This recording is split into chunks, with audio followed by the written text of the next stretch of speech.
Olá, meus queridos, tudo bem?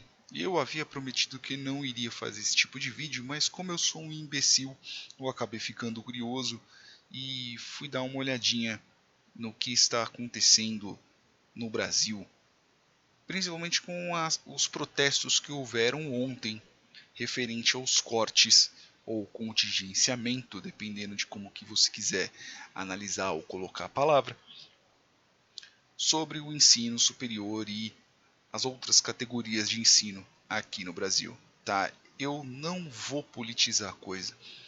Eu já politizei muitas vezes vários assuntos. Eu acho hoje em dia que politizar é coisa de imbecil. Ficar se batendo na internet falando de esquerda e direita é coisa de babaca. É lógico que existem critérios objetivos até que é algo válido de se falar. Mas, ficar se batendo na internet por causa de político não dá. Não é isso que eu vim fazer aqui. Eu só vim iluminar um pouco e mostrar para vocês, né? Não estou sendo isentão, eu não sou isentão. Vai falar quem que você, o que você votou? Eu votei no Bolsonaro.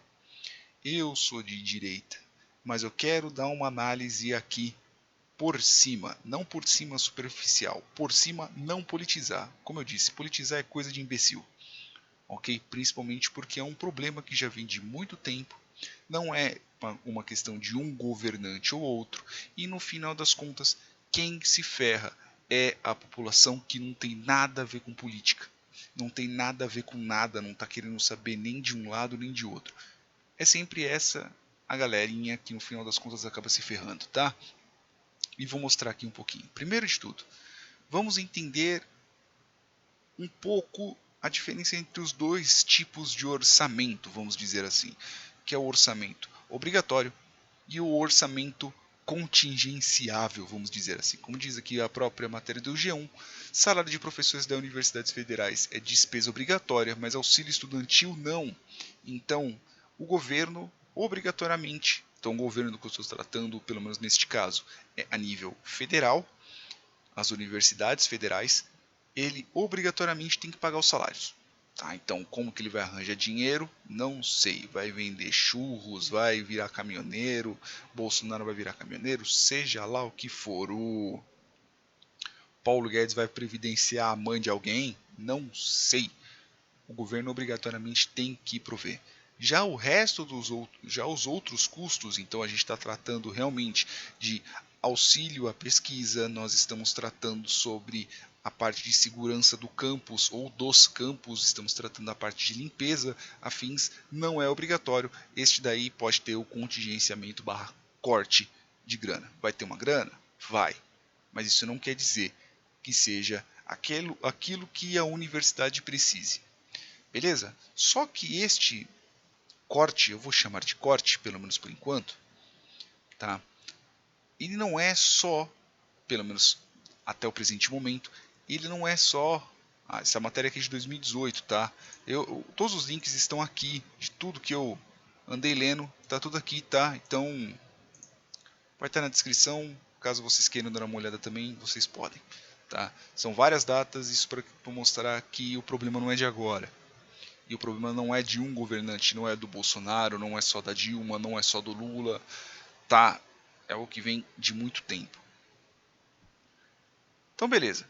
Agora que a gente já entendeu quais são os custos que tem que obrigatoriamente pagar e quais não, tá? A gente vai ver também que, tá, foi mal. Eu tive que ver DMBL, era o mais aglomerado possível, tá? Tem coisa aqui, inclusive, de esquerda também nas fontes, então não me encha o saco por causa disso. Eu peguei a matéria porque é resumida, tá? Então tá mostrando aqui também que não só na parte do ensino superior, também nos outros lugares também houveram os cortes, tá? Vai no ensino fundamental a pós-graduação. Então tá todo mundo se ferrando no final das contas. Então não adianta nada ficar batendo esquerda e direita, no fim das contas todo mundo toma no rabo, tá? Só que é o seguinte, será que isso é só do governo Bolsonaro? Será que isso é de agora, nesse exato momento? A gente vai ver que graças à expansão que houve de 2008 para frente, né, isso daqui são os gastos contingenciáveis, tá? Aqui são os não obrigatórios. Então, você tem a diferença entre o orçamento previsto e o valor empenhado. Eu tenho um orçamento de R$100, mas na verdade a universidade precisou de 103. Então, toma esse 103 aí e faça o que você tem que fazer. Então, entra nos investimentos das faculdades, então entra também nos campos novos que muitas faculdades tiveram nesse meio tempo, né? Até 2013 a gente pode ver aqui que houve bastante. Então, graças aos aumentos que houveram nas faculdades, criação de faculdades novas, desmembramentos, né, e afins, novos equipamentos, seja lá o que for, houve também um aumento do tanto a parte desse tipo de investimento, então nós estamos tratando do não obrigatório, que isso também entra em pesquisas e equipamentos de pesquisas também, quanto o obrigatório. Então, para poder ter um aumento disso, tenham em mente que também teve o aumento da folha de pagamento, porque você precisa dos professores e afins para poder prover todos esses serviços. Então a gente pode ver, eu não estou criticando, tá? Eu não estou falando que isso é algo bom ou que isso é algo ruim. Tem muita gente que não tem nada a ver, nada a ver no sentido político. Essas pessoas se formaram, hoje em dia estão melhores do que antes, então legal, perfeito.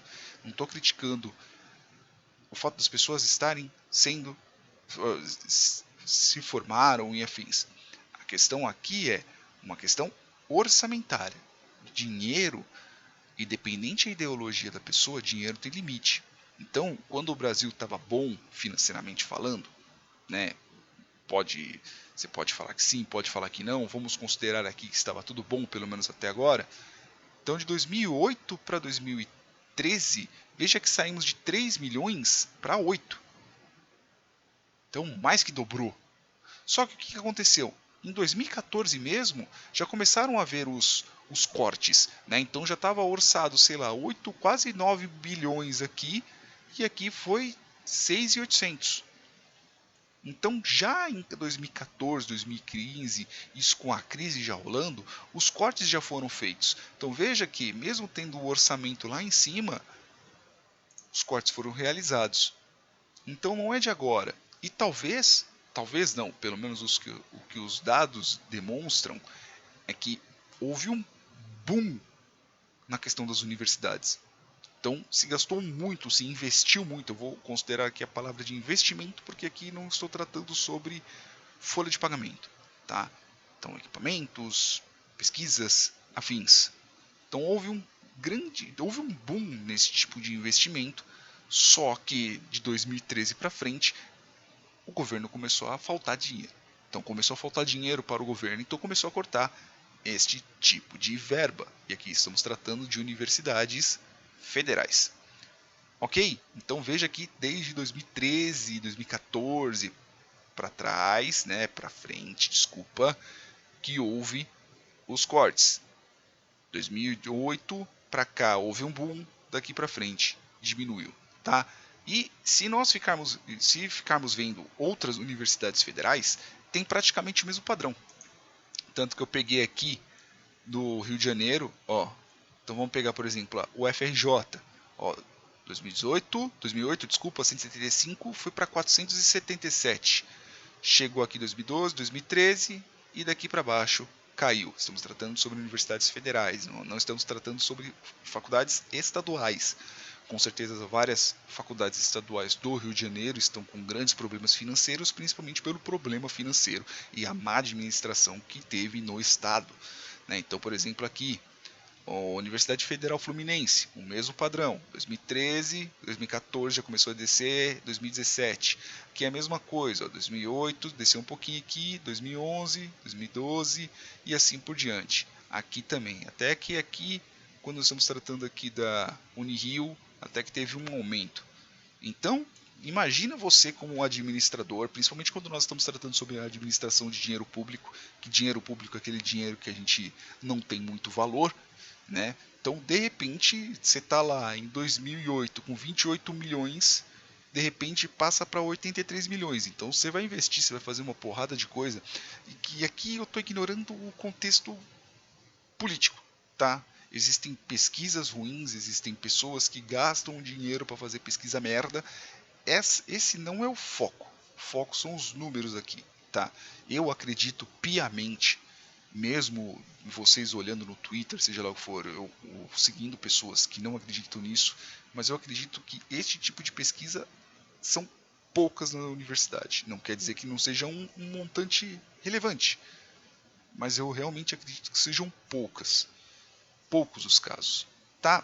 E quando nós estamos tratando principalmente sobre universidades, temos um pequeno problema aqui. Não questão do problema. Pelo menos por enquanto a gente está vendo que 99% das pesquisas que são feitas aqui no Brasil são feitas por universidades públicas. E qual que é o ruim disso? Podemos considerar que seja ruim. É que, por se tratar de faculdade pública,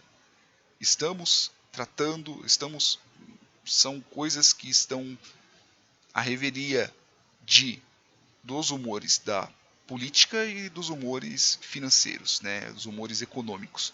Então, se tiver uma crise, assim como está tendo agora, já fazem anos, vai ter corte. E muita gente vai se ferrar. E muita gente que não tem nada a ver com política, muita gente que não apoia nenhum lado nem o outro, né? Vai ter gente que apoia, vai ter gente que não apoia, seja Bolsonaro, seja Lula, seja lá o que for. E vai ter muita gente que não tem nada a ver e vai estar se ferrando do mesmo jeito porque vai ter corte. O político vai continuar ganhando dinheiro, enquanto isso os tontos vão ficar se batendo por causa disso. Tá? Então 99% das pesquisas aqui no Brasil são feitas pelas universidades públicas, salvo a indústria farmacêutica, né? Que a indústria farmacêutica ainda tem bastante, né? Mas ainda assim, eu vou entrar na qualidade delas mais para frente. Tá? E outra coisa que é muito ruim, que aqui a gente começa a entrar na parte de educação, ensino médio. Qual é o problema? Quando a gente está tratando de universidade, o governo federal ele gastou muita grana com universidade. Só que qual que é o problema? A pesquisa revela que 38% dos estudantes no ensino superior não sabem ler e escrever plenamente. Eu posso falar por mim. Eu já fui uma pessoa muito pobre de ter que catar lata, de cortarem a energia da casa e você ligar por gato, sabe? Não se preocupem, quando a gente começou a trabalhar aqui em casa, a primeira coisa que a gente fez foi regularizar as coisas e pagar os atrasados, inclusive. Mas assim, isso eu já estou tratando já de um bocado de anos atrás, mas eu já fui muito pobre. A educação do ensino médio que eu tive foi uma bosta também, porque eu tive que parar para trabalhar e eu entrei em supletivo. E cara, quando eu comecei a fazer curso técnico, e principalmente quando eu entrei em faculdade, né? Na faculdade, minha faculdade é meio merda. Mas quando você sai da faculdade, você começa a estudar por conta, você vê as dificuldades que você tem realmente. Principalmente se você vai entrar numa faculdade mais, vamos dizer assim, mais de exatas.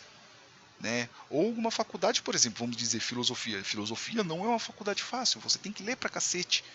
Né? Tirando toda a parte política da coisa, estou falando só sobre a ciência em si, só sobre o estudo. É uma faculdade difícil. Se você não tiver pleno conhecimento sobre o português ou sobre a língua qual você está lendo, cara, você não vai entender porcaria nenhuma. Então, um ensino fraco antes de você chegar numa faculdade vai prejudicar, e vai prejudicar principalmente quando a gente está tratando das pessoas mais pobres. São essas pessoas que a gente tem que pensar, colocar na nossa cabeça. E eu não estou falando numa questão revolucionária de esquerda, eu não estou falando também que todo pobre consegue se virar, que nem muita gente da direita pensa. Tem gente que é muito pobre e não consegue. Tá? E mostrando aqui que não é só de um lado que a gente está falando, né? Então, por exemplo, o governo Lula deixou de gastar mais de 20 bilhões, e aqui explica um pouco sobre esse contingenciamento que o governo Lula fez. E entra na mesma coisa, gastos não obrigatórios. Ok? Ah, se foi economia para fazer o investimento depois, seja lá o que for. O importante é, no fim das contas, é o pobre que se ferra. Tá? Então, aqui uma outra coisa que eu acabei pegando, né? Aqui eu vi o Mestres e Doutores 2015, um estudo legal. Eu não li ele por inteiro, né, porque são 200 e poucas páginas. Eu entrei na parte dos empregos de mestres e doutores.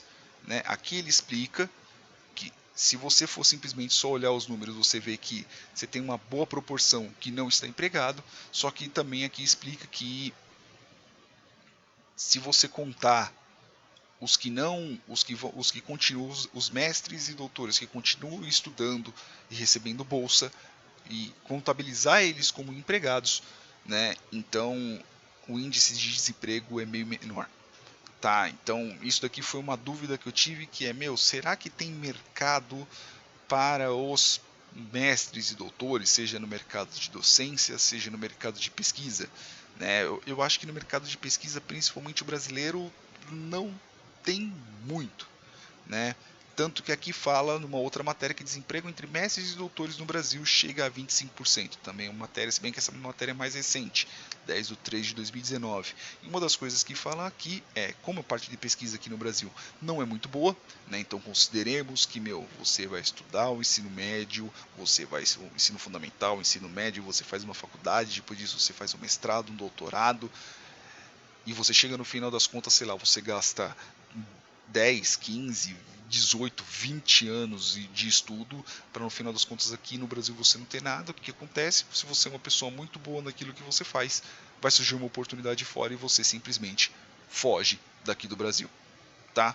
Então, no mundo a taxa de desocupação desse grupo gira em torno de 2%. Então, pode ser também pelo boom das universidades, né? Então você teve muitos cursos de mestrado e doutorado, sendo que a economia em si ela não evoluiu junto com isso, só que existem outras matérias aqui também dizendo que uma coisa não correlaciona com a outra, né? Eu não sou economista, as fontes estão aí, eu estou aqui falando de curioso, tá? Uma outra parte aqui, quando a gente está falando principalmente sobre pesquisa, e muita gente eu vi, né, entre protestos e afins, falando que tem muito problema com pesquisa aqui no Brasil, né? Putz, sobre educação, por que a gente não tem tanta pesquisa e etc. Só que aqui também você tem uma grande barreira, que é a barreira burocrática. Então, burocracia dificulta a importação de material de pesquisa de cientistas. Tudo bem, isso aqui a gente está vendo que é uma matéria de 2013. Eu estava vendo outros comentários, cara, de muito antes. Então, assim, você já tem um problema no ensino superior que não é só o dinheiro. Veja que você teve muito dinheiro rolando, isso nesse ano aqui mesmo de 2013, rolando nas universidades. Mas só que esse problema burocrático não dá, não tem uma solução. Eu vou dar um exemplo aqui que eu andei lendo. Eu acho que foi em torno de 2013, o Romário, o jogador de futebol, e a Mara Gabrilli, eles fizeram um projeto de lei para poder desburocratizar a parte da importação de insumos, principalmente insumos biológicos, que vêm de fora para cá, né? Como já diz o nome, importação. Então a gente está começando um negócio de 2013. 2015 o negócio foi arquivado. Então tem projetos que fazem, né? Então demoram anos para poder sair do papel, e quando chega eles são simplesmente só arquivados. Então, como eu disse, não é só uma questão de um partido, não é só uma questão de, sei lá, de esquerda, de direita. As pessoas, os deputados em si, estão cagando para a ciência e a educação brasileira. Eles estão se importando com outras coisas, eles se importam com política, o quanto que isso politicamente pode retornar. E não só eles, estamos tratando de todos esses deficientes mentais que são os militantes. E eu digo deficientes tanto de direita quanto de esquerda, que para mim militante para mim nem é gente. Ok?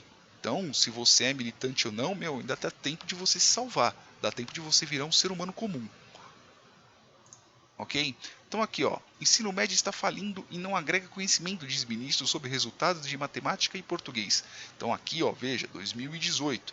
Então qual que é o problema? Um dos principais problemas aqui do Brasil. Quando nós estamos tratando sobre educação brasileira, o problema maior não é ensino superior.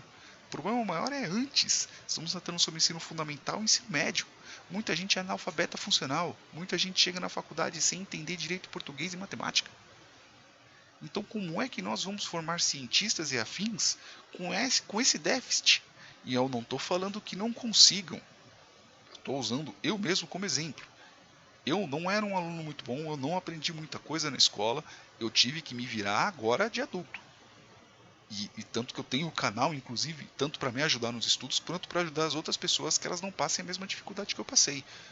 Mas, cara, você colocar um aluno que não tem muito conhecimento, para você colocar ele para fazer uma pesquisa ou para ele aprender alguma coisa que é muito difícil, sei lá, tipo matemática, por exemplo, é meio que um suicídio.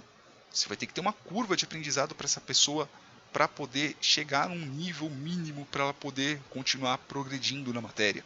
Então, você tem que ter um ensino básico muito melhor do que o ensino superior. O ensino superior é depois do ensino básico, pô. Então vamos lá, nem 10% dos alunos de escolas privadas têm nota avançada em português. Sim, então para você ver que nem mesmo as escolas privadas são tão boas assim. Só que se colocar a comparação, inclusive tem aqui na própria matéria, entre as escolas públicas e as escolas privadas, as escolas privadas, desculpa, ganham de uma boa pontuação, inclusive, das escolas privadas, das escolas públicas. As escolas privadas ganham das escolas públicas, mesmo elas também não sendo tão boas. Ok? Ó, o Brasil está entre os piores em ranking mundial da educação. E não é de agora, veja, isso daqui é uma matéria de 2016. E não é de agora, a gente está tratando de muitos, a gente está tratando de mais de 10 anos atrás. Que o Brasil tá lá embaixo no PISA. Então, meu, é desde sempre que isso daqui está acontecendo. Desde sempre a educação do Brasil é uma bosta. Então aqui, isso é uma matéria muito legal, inclusive quando a gente está tratando principalmente sobre faculdade. Então por que eu coloquei aqui ensino médio, ensino fundamental? Eu estou tratando também sobre ensino fundamental, ensino superior. Falei sobre ensino superior e também estou falando sobre ensino fundamental. Porque agora quando a gente está tratando sobre desigualdade social, nossa, se é de direita e você fala sobre isso, sim, existe desigualdade social no Brasil. Existe, isso é fato. Existe o vitimismo, isso realmente existe. Existe a militância, que é coisa de não humano. Eu não acredito que ser humano seja militante, né? E existe a verdadeira desigualdade social.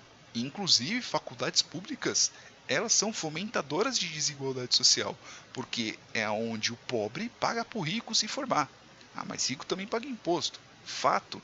Só que, meu, você vai pegar aquela pessoa, aquele aluno que não tem condição de pagar um ensino superior, né, ou de se manter no ensino superior, dependendo do curso é um ensino integral, então a pessoa teria que ficar o dia inteiro, e às vezes ela não tem dinheiro para poder se manter o dia inteiro. Tudo bem que hoje em dia você tem facilidades, pelo menos aqui em São Paulo, que é o transporte gratuito, dependendo onde você se inscreve, as pessoas já cadastram você com um vale transporte que a prefeitura banca, não existe gratuidade, alguém paga. Mas ainda assim, o pobre paga para o rico se formar, o pobre paga para o rico ganhar dinheiro em cima da formação dele. Né? E aqui inclusive fala sobre a disparidade também entre os negros também, porque os negros são os que estão pagando para os, vamos dizer assim, numa justiçagem social. Não quero entrar nessa parte, mas os pobres negros pagam para os brancos ricos estudarem. Então, quando a gente está tratando inclusive sobre ensino superior, por mais que tenha pesquisas, etc e tal, então a gente está tratando também sobre um problema muito ruim, que é esse. Então você está deixando o pobre, o negro, a mulher, o homossexual, seja lá o que for, eu prefiro me focar muito mais em pobre e rico. Então você está pegando o pobre, você vai continuar mantendo ele pobre, ele não vai ter condição de ter um trabalho melhor mesmo a nível de ensino médio, ok? Porque dependendo hoje em dia você ser mecânico, você vai ganhar muito mais do que, sei lá, alguém formado ou um doutor. E você vai manter ele pobre, enquanto isso, a pessoa que tem bastante dinheiro vai conseguir fazer um curso, vai conseguir passar numa USP, vai conseguir passar numa UERJ e vai cursar com a sua grana. Então veja que a própria faculdade, que muita gente está defendendo, inclusive na rua e afins, né? Porque é militante, militante, como eu disse, não é gente, seja lá de qual lado. Então, até mesmo isso você tem um fomento à desigualdade. E eu não estou usando isso simplesmente só para beneficiar minha narrativa, você pode entrar nesse ponto. É porque é fato. E fato não tem lado. Fato é só fato. Tem essa matéria aqui muito boa, inclusive eu aconselho vocês a lerem. Tá? E quando a gente está tratando principalmente sobre a quantidade de pesquisas no Brasil, né, e isso pode ser, eu estou chutando, pode ser principalmente também pelo fato das pessoas chegarem nas universidades públicas, pelo menos as pessoas que vêm de de escola pública, que ela não tem aquela base de ensino muito boa, se bem que se ela já passou numa faculdade pública, né, ela tem um ensino muito melhor do que a grande maioria das pessoas, porque você já tem um filtro. Mas, enfim, essas pessoas que chegam também tem outro ponto. Você tem muita coisa sendo produzida no Brasil, só que o impacto mundial disso, de acordo com algumas fontes, é baixo. Então aqui, ó, o Brasil produz e investe em muitas pesquisas científicas. Resultado, baixo impacto mundial. Né? Existem matérias, existem pessoas que falam que não. Por exemplo, a produção científica brasileira está retrocedendo. Essa daqui, o Zacarias Gama, ele fala que não. Né? Aqui tem um lado falando que é pouco impacto. Ó, Marcelo Hermes Lima, né, e tem lado que não. Então, por exemplo, aqui, e eu vou para finalizar, né, eu estou usando isso aqui estou usando a USP por dois motivos. Os dados são mais fáceis, né, pelo menos para mim, eu não sou um pesquisador, né, não sou jornalista, não sou nada do tipo. Os dados para achar são mais fáceis e na época, que é aquela época de 2009, 2011, 2012, 2013, eu trabalhei na USP. Eu trabalhei no IPT.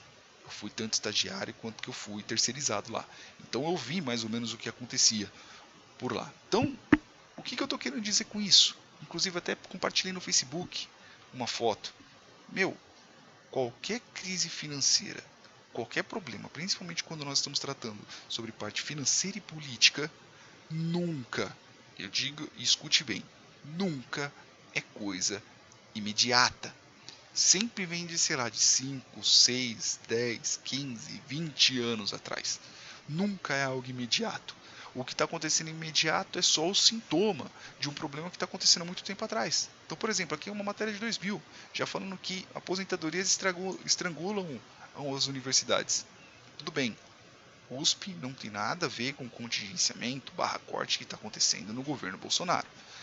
E nos governos anteriores. Eu estou usando a USP como exemplo, tá? Porque os dados são mais fáceis e ela meio que o padrão meio que bate, beleza?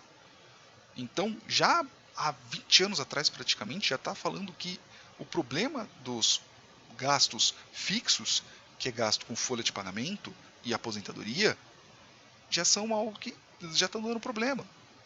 Veja que aqui é 2000, começou a dar problema 2013. Quando a gente está tratando aqui, por exemplo, de evolução de despesas e receitas, ó, saldo financeiro 2009, isso daqui é da USP. Tá? Inclusive, o link do livro está lá embaixo. Ó, 145 positivo, 205 positivo, quando está em 2011, menos 71, 2012, menos 572 milhões. E quando a gente está tratando de 2013, o saldo financeiro da USP já está em 1 bilhão negativo. Chegou a época que a folha de pagamento, o tanto que a USP recebia de dinheiro, praticamente 100% era só de funcionário. Então, cara, todos os lados, para todos os cantos, é má administração. Tanto que está aqui, ó, 45 servidores da USP ganham mais do que ministros.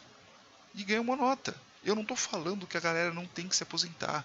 Eu não estou falando que a galera não tem que ganhar dinheiro. Eu não estou falando que as pessoas que trabalham em escola pública, faculdade pública, elas têm que trabalhar de graça. Longe de mim, a pessoa tem que receber o salário dela. Eu estou falando que dinheiro é algo limitado. Dinheiro é algo finito. Então, os governantes, reitores, seja lá o que for, eles têm que entender que dinheiro acaba. Então, quando a gente está tratando sobre dinheiro aqui, que tinha muito, né, na época 2008 até 2011, 12, 13, o dinheiro começou a acabar e todas as pessoas que dependiam dessa grana, direto ou indiretamente, todas as pessoas que estudam lá ou não, estão fazendo pesquisa lá ou não, acabam se ferrando no final das contas. Então é esse que é meu ponto. Enquanto a gente está se matando na internet, se batendo, eu não, porque eu não faço mais isso. A população está se ferrando. E a população vai continuar se ferrando. Seja com Bolsonaro, seja com quem for vir. Seja com quem passou, seja com quem vem. Então, pelo menos ao meu ver, aqui já é minha opinião, tá? Daqui pra frente é minha opinião. Eu acredito, como eu disse, eu acredito que o futuro do Brasil, quando nós estamos tratando principalmente sobre pesquisa e afins, é coisa de nós pensarmos para daqui 15, 20 anos. Porque aí nós vamos estar pensando sobre os novos pesquisadores, vamos estar colocando o ensino básico ótimo para todo mundo, ou pelo menos para uma boa parcela da população, e daí essas pessoas vão começar a ter um ensino melhor, e graças a isso elas vão criar pesquisas melhores, vão ser profissionais melhores. Pode ser que elas nem mesmo se formem na parte de pesquisadores, elas trabalhem em alguma outra coisa, mas vamos ter profissionais melhores em cima disso, ok? Então, meu pitaco é esse. Galera, por favor, galera, vejam que problema financeiro, problema público não é algo de agora. Não é o Bolsonaro, Biruliro, Bonoro, seja lá qual nome que vocês coloquem, que causou o problema. O problema já vem de antes. Que ele tem culpa? Tem também. Porque é ele que está no comando, então o problema é dele. A culpa vai entrar no colo dele também. Né? Se ele tem culpa 100%, se putz, não tinha como cortar ou não, aí eu já não sei. Ele está no comando, ele tem que se virar. Mas galera, vejam, todo problema financeiro, toda crise, seja lá o que for, sempre tem um precedente. E muitas vezes o precedente é de 10 anos, 11 anos atrás. Pode ver aqui que começou o aumento em 2008. Estamos tratando de 11 anos atrás agora. Ok? Então tomem muito cuidado, principalmente quando vocês entrarem em parte política, porque política e político só gosta de estragar a gente. Estraga a nossa mentalidade, estraga o nosso pensamento, estraga nosso senso crítico. Porque política a gente se sente importante e no final das contas acaba fazendo um monte de merda. Se você foi no protesto, legal. Se você não foi no protesto, legal também. Existem critérios objetivos e a única coisa que eu só peço, fujam de política, galera. Política deixa a pessoa retardada. Beleza? Desculpa puxar o vídeo até agora, eu precisava dar o pitaco. E se eu fosse vocês, liam o que eu estou mandando aqui, porque tem muito mais coisa do que eu falei aqui no vídeo, que inclusive o vídeo já está bem longo. Beleza? E aí vocês vão ver que o problema da pesquisa, seja na parte burocrática, seja na parte financeira, já vem de dezenas de anos atrás. Beleza? Beijos na bunda e até mais.